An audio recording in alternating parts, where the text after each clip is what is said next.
Que se passe-t-il? Il y a deux périodes durant la grossesse. Avant la 24e semaine, une sécrétion accrue de l'insuline par le pancréas sans majoration importante de l'insulinistance, ce qui va aboutir à une amélioration du catabolisme du glucose par suite d'une meilleure aptitude au stockage. Je m'explique. À chaque fois que la femme enceinte mange, il y a une sécrétion d'insuline très importante pour stocker justement le glucose et pour favoriser l'alimentation fœtale. Ainsi, et ce que vous remarquez dans votre pratique quotidienne, que toute femme enceinte, particulièrement durant le premier trimestre, il y a des tendances à l'hypoglycémie. C'est pour cette raison que le critère de choix du dépistage de la diabète gestationnel n'est pas la glycémie à jeun. Après la 24e semaine, une sécrétion de l'insuline par le pancréas qui continue à s'accroître, mais dans un contexte d'insuline-résistance qui se majore. Pourquoi? Parce que le placenta augmente en taille et toutes ces sécrétions augmentent en quantité et l'insuline-résistance augmente davantage.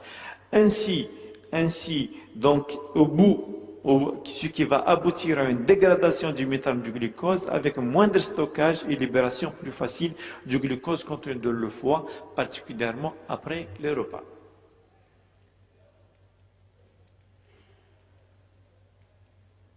Les conséquences. Les conséquences, il y a deux.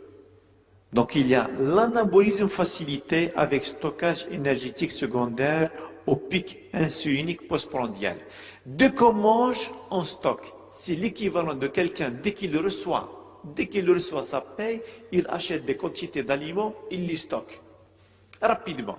Et le catabolisme exagéré avec libération glucidique dans les périodes interprandiales du fait du climat d'insulinistance.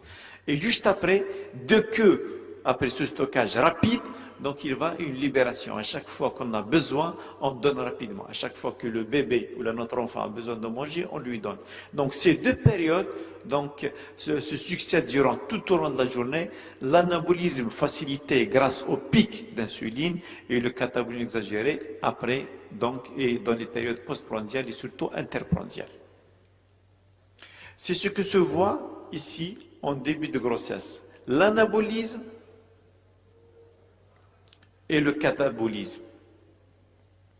En fin de grossesse, le stockage est assez rapide, plus rapide que le début, et le catabolisme est plus lent. On stocke plus rapidement et on libère plus lentement. Ce qui se voit durant la période de la grossesse, particulièrement à la fin de la grossesse et à partir de la 24e semaine. Qu'est-ce qui se fait? Durant cette première période et avant la 24e semaine, il y a un stockage facilité. On stocke rapidement. Et il y a le catabolisme. Après, c'est le catabolisme qui prend le dessus et le stockage perd. Tout ça pour favoriser l'alimentation du fœtus. Le bon Dieu fait en sorte qu'il favorise beaucoup plus l'alimentation du fœtus que l'alimentation maternelle. Au vu de tout ça, voici une étude qui a été ancienne, déjà publiée en 1999, pour voir les glycémies à jeun durant plusieurs périodes et après les repas. Qu'est-ce qu'on remarque? Que plus on avance dans l'âge de la grossesse, plus les glycémies à jeun diminuent. Et là, 0,90, 0,79, 0,83, 0,80, 0,83. En fait, les glycémies à jeun continuent à baisser, ou du moins restent dans les normes. Par contre, les glycémies postprandiales à 1 heure ne cessent d'augmenter durant toute la période de la grossesse pour atteindre en 32-40 semaines jusqu'à 1,50 g. Ainsi, le diabète gestationnel, qui est une adaptation normale de l'organisme pendant la grossesse et donc d'accroître la fabrication de l'insuline. En première partie de la grossesse, cela permet un meilleur stockage, on favorise le stockage, et en deuxième partie de la grossesse, cela permet de limiter la libération des nutriments provoqués par l'HPL, dont la sécrétion augmente parallèlement à la au point du placenta.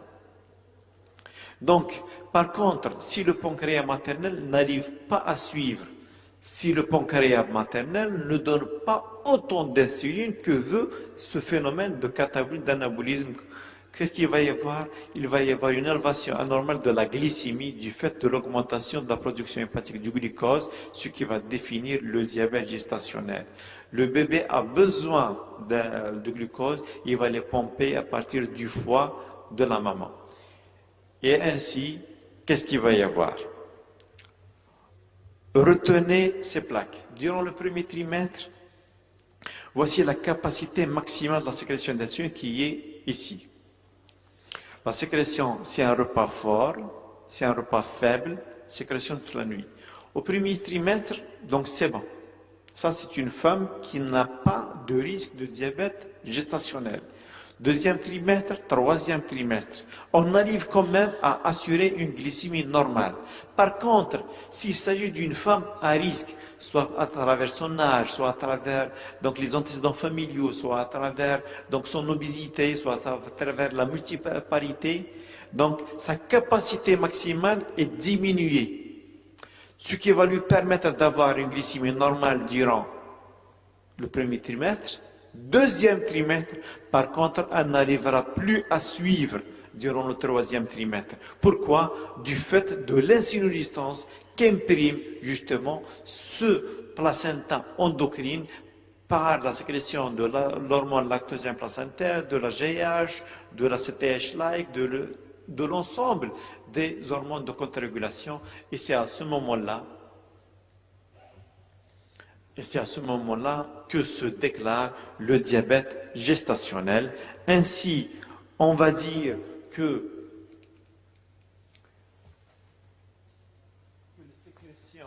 les sécrétions hormonales placentaires visent justement à modifier le métabolisme maternel en faveur de la nutrition fœtale. C'est pour cette raison que vous voyez qu'il y a des femmes qui sont malnutries, même en Afrique noire, mais dont le bébé et dont le poids de naissance est pratiquement normal.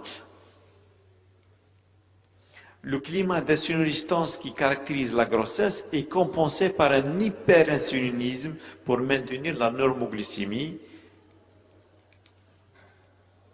Et la femme prédisposée, que ce soit par des antécédents, peut développer un diabète gestationnel qu'il faut dépister particulièrement au moment de l'insulinodistance et à son sommet, c'est-à-dire au moment de la 24e semaine. Avant, ça peut être nécessaire, mais c'est surtout à partir de la 24e semaine qu'il faut faire le dépistage.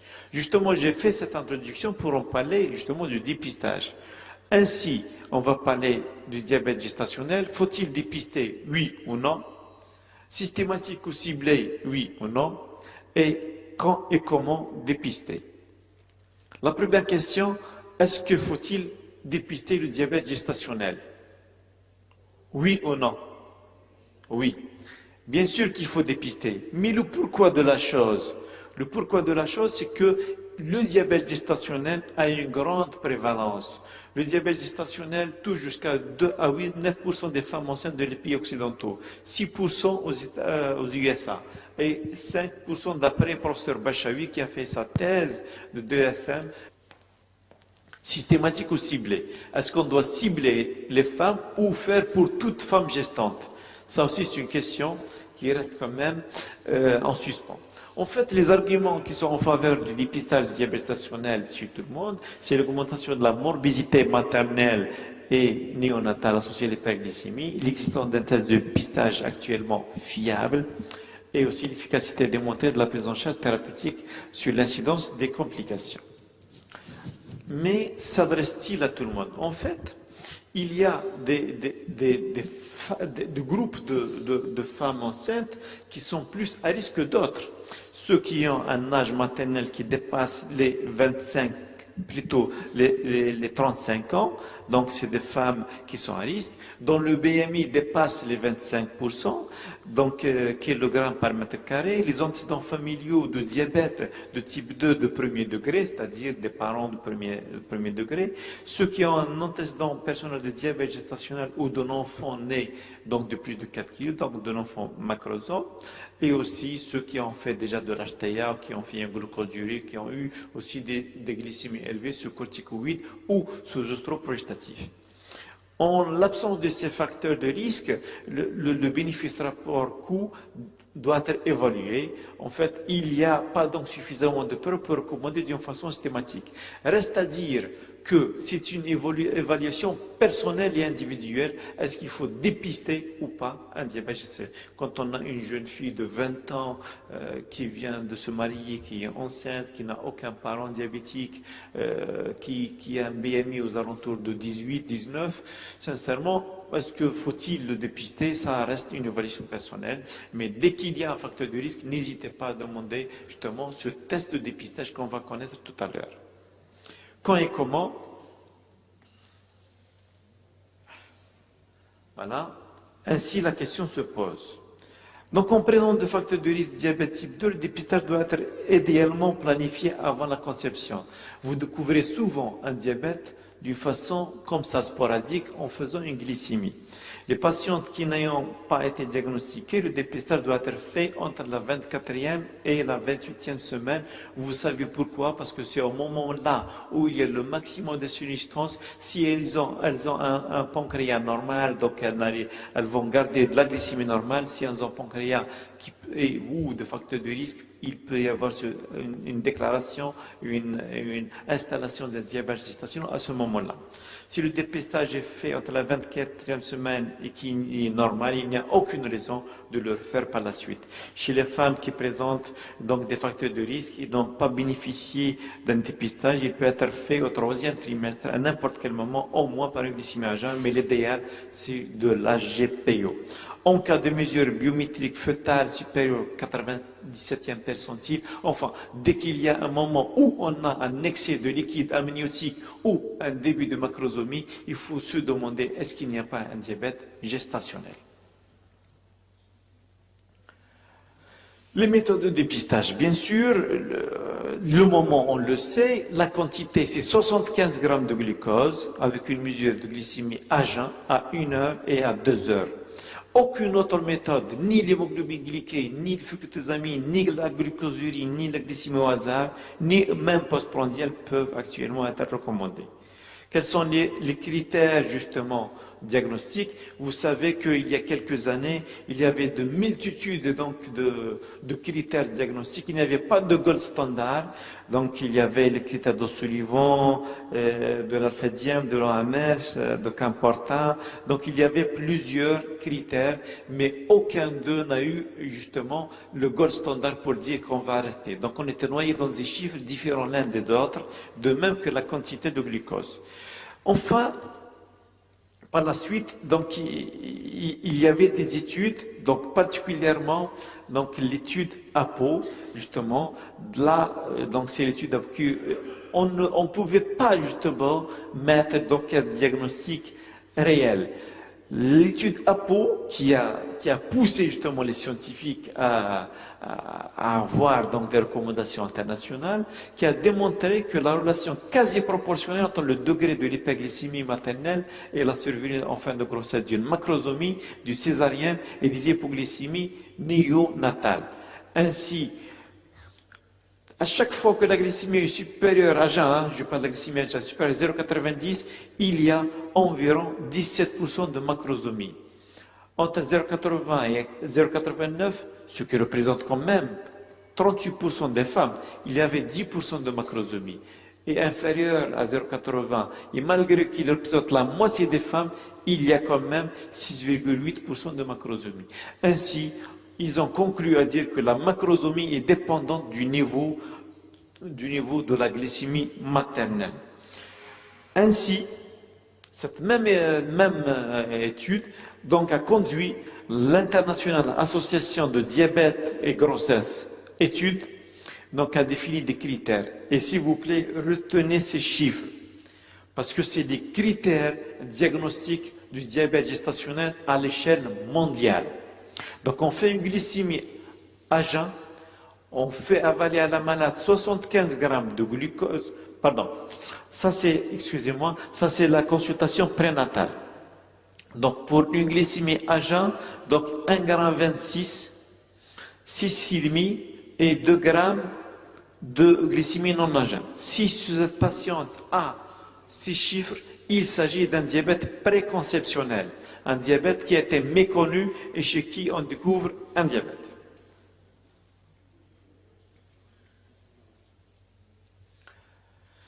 Si cette dame a une glycémie à jeun supérieure à 0,92, il s'agit d'un diabète gestationnel. Il faut la prendre en charge en tant que telle. Une glycémie à jeun seule, sans AGPO au moment de la grossesse, il faut la prendre en tant que diabète gestationnel. Et vous avez vu dans l'introduction que la femme enceinte a une tendance à avoir des glycémies à jeun basses. Si cette femme présente des glycémies à 0,92 au plus, il s'agit d'un diabète gestationnel. Les valeurs, donc moins de 0,92, il s'agit d'une situation qui nécessite un dépistage. Mais à quel moment? Entre la 24e semaine et la 28e semaine. Comment? En leur faisant avaler 75 grammes de glucose.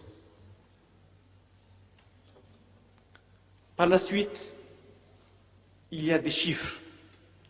Après 75 grammes de glucose, si la glycémie à jeun 0,92, 1,80 g à 1 heure et 1,53 à 2 heures, retenez, le diabète gestationnel est défini lorsqu'une seule glycémie est franchie.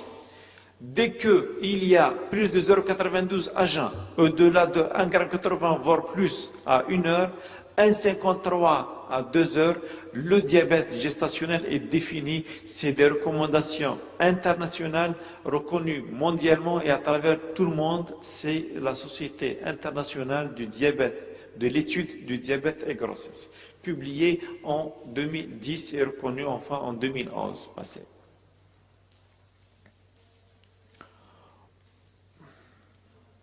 Pour ainsi résumer, les modalités de dépistage du diabète gestationnel à proposer dès la première consultation prénatale selon l'IAS-PG. Le tableau seuil de glycémie proposé par l'Internationale Association de diabète et grossesse Study Group. Donc une glycémie à jeun au-delà de 0,92, 1,81 g, 1,53 à 2 heures, il s'agit d'un diabète gestationnel. Par contre, si la glycémie à jeun, on est déjà au-delà de 1,26 g, on est dans le diabète antérieur à la grossesse. Antérieur à la grossesse. Si cette glycémie à jeun est entre 0,92 et 1,26 g, on est dans le diabète gestationnel. Ce n'est pas un diabète, mais ce n'est pas normal. C'est le diabète gestationnel. Si on est moins de 0,92, il faut faire l'AGPO à 75 grammes de glucose entre la 24e semaine et la 28e semaine. Et après avoir fait l'AGPO, il faut revenir à ces chiffres. 0,92, 1,80 g, 1,53. Dès qu'il y a une seule glycémie qui dépasse un chiffre, on est dans le diabète gestationnel. Bien sûr, dès qu'on a un diabète gestationnel, il faut le prendre en charge. Il y a la diététique, il y a l'activité physique. Les antibiotiques sont contre-indiqués et l'insuline est la seule thérapeutique indiquée chez la femme enceinte. Bien sûr, l'autosurveillance glycémique, on va en parler tout à l'heure, donc minimum 4 glycémies par jour, donc et avoir les objectifs suivants. Ici, c'est 0,95, mais retenez 0,90 à jeun, 1,40 g postprandial à 1 heure et 1,20 g à 2 heures. Donc il y a 0,90, l'objectif c'est 0,90 à jeun, 1,40 g à 1 heure et 1,20 g à 2 heures. Si cette dame accouche, Inch'Allah, normalement, il ne faut pas oublier que dans le postpartum, il faut refaire à 6 semaines, donc soit une glycémie à jeun, soit une hyperglycémie donc à 75 grammes de glucose, pour savoir est-ce que ce diabète gestationnel et gestationnel, il est parti, soit qu'il s'agit d'un diabète méconnu, qu'il est là. Il ne faut pas perdre de vue cette femme parce qu'elle risque de faire un diabète type 2 dans le futur. Et il risque aussi de garder une intolérance aux hydrates de carbone et même refaire dans le futur d'autres diabètes gestationnels.